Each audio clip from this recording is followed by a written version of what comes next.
Good evening, everyone. We begin the readout tonight with the civilian tragedy that continues to unfold as Vladimir Putin's war in Ukraine enters its third week today, with the situation still dire in the port city of Mariupol. Emergency workers continue to rescue civilians there today as Russian forces launched a fresh assault, and residents remain trapped, encircled by Russian troops.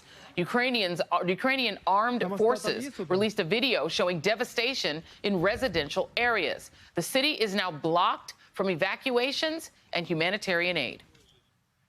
I have 9 kids. Pray for Mariupol. We are being bombed from all directions. Pray for mothers with children, please. It's very hard here. We have no water, no food, no electricity. It's so scary getting through this. It comes a day after Russia's horrific attack on a maternity hospital and its aftermath, as reported by Sky News. There is no ceremony for those who've lost their lives in Mariupol. Just a long trench where they're placed next to those who've suffered the same fate, many of them civilians. 3 people, including a child, died in yesterday's attack on the city's maternity and children's hospital. 17 were injured. Anger is mounting with the growing civilian casualties, but it's set against Russian denial. The bombing here is fake news, says the Kremlin, that there were no women or children at the hospital, just radicals. Well, as you can clearly see with your very own 2 eyes, that Russian claim is a lie.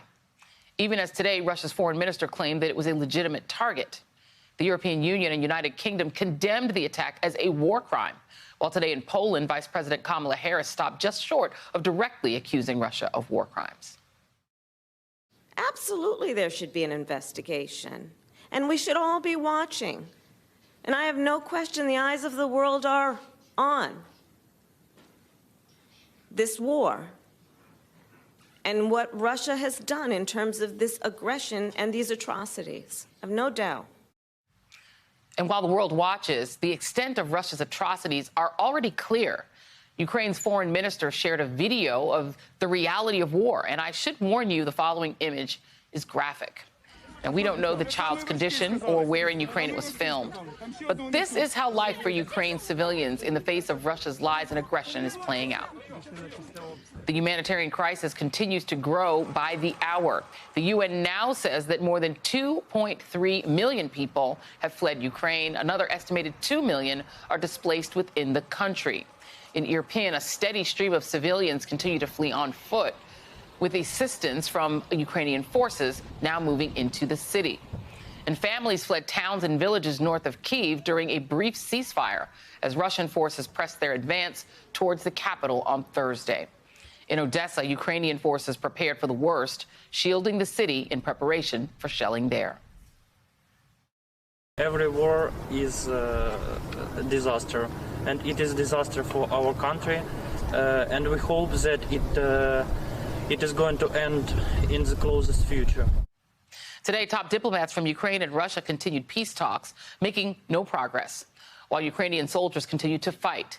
On the outskirts of Kyiv, Sky News' Alex Crawford visited a hospital dealing with its new normal. And some of these images, I should warn you, are graphic. They arrive stuffed into car boots and on the back seats. They're taking some terrible hits trying to stop the Russian troops entering the Ukrainian capital, laid out on already blood-soaked stretchers. The soldiers have just been shelled on a front line which is creeping ever closer to Kyiv. And it's the nearest hospital, now entirely turned over to dealing with the war wounded. These aren't army medics, they're the town's doctors and nurses who 2 weeks ago were dealing with births and bone breaks. Now they're plunged into a new world, spent trying to save the lives of soldiers and civilians torn apart by bombs and bullets. It's the World War III. It's World War III.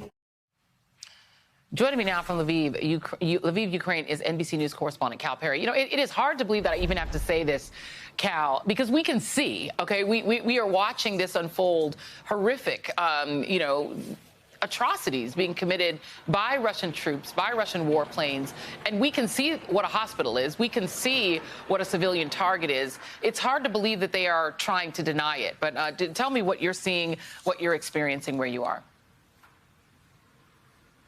And harder to believe that we're sometimes seeing this stuff on like a 2 or 3 day delay, because that's how long it's taking cameras to get to these places. Mariupol continues to be under a siege. We're starting to hear some numbers from the deputy mayor, at least 1,200 civilians there dead, though he says the number is more likely going to be 3 or 4 times that.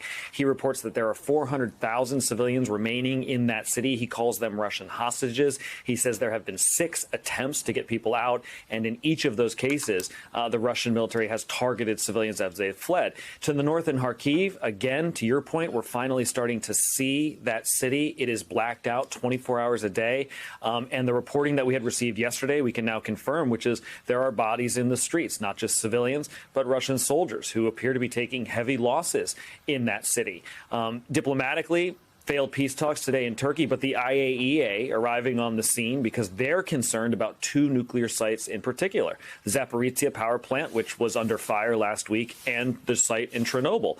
It looks as though Ukrainian engineers are going to get to that site in Chernobyl. At least the Russians say they will allow Ukrainian engineers onto that site to reconnect the power at Chernobyl. It is completely surreal that we're giving Chernobyl updates, but that's where we are on that. And then finally, the most, I think, alarming news for civilians across this country today, we heard from the Ukrainian president, who is now addressing this Russian narrative that the Americans and the Ukrainians have secret biological sites here in Ukraine. And we've heard very, very frightening things from the White House saying that people should prepare themselves for a possible chemical weapons attack that is a false flag attack. We're finally starting to hear that from Ukrainian officials as well, Joy. Oh, horrific. Cal Perry, thank you very much. Stay safe. I want to bring in Maxim Borodin, a city council member in Mariupol, Ukraine, and Evelyn Farkas, former Deputy Assistant Secretary of Defense for Russia, Ukraine, and Eurasia. Let me start with you, Mr. Borodin.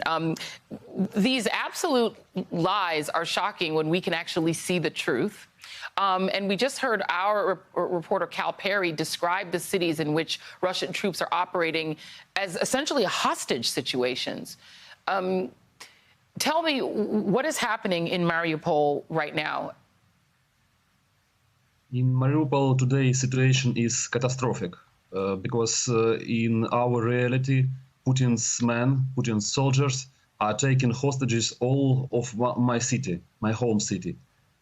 People don't have electricity, don't have heat, and it's frost on the streets, don't have enough food and no water.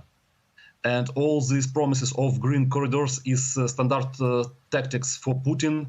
They say for green corridors, but they start to shoot people.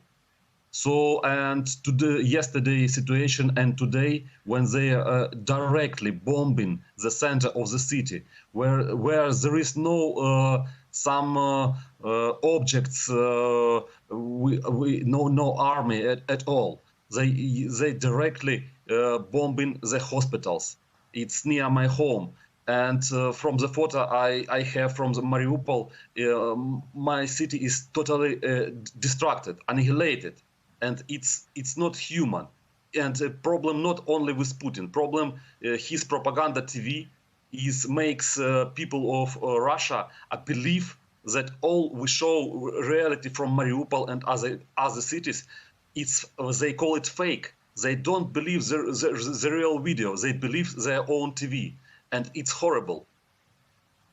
The word out of the Kremlin is that the only way that they plan to stop this horror is a set of demands, Mr. Borodin, that include that Ukraine stop fighting, essentially, that Ukraine change its constitution to enshrine neutrality, and meaning they will never want to join NATO, acknowledge Crimea as Russian territory, and recognize these 2 sort of separatist republics as independent.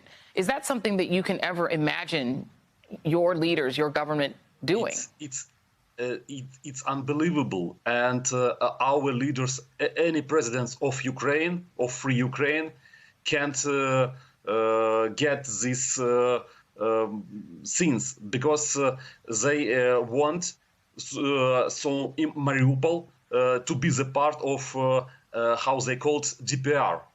And Crimea is be always Ukrainian. So they understand that we can't take this proposition from them, and they killed not soldiers, they killed civilians, and they use brutally unhuman methods for this. And if our American partners and European partners don't get real help with anti-plane systems and not getting to Ukraine jet planes, all the world continue to see how Putin totally destroyed Ukraine. And he don't stop on Ukraine, believe me. He only understands the power. Like in Syria, when he gets his group of men, special trainer, gets shots from American army, he do nothing because he afraid. He only understands the power, nothing else.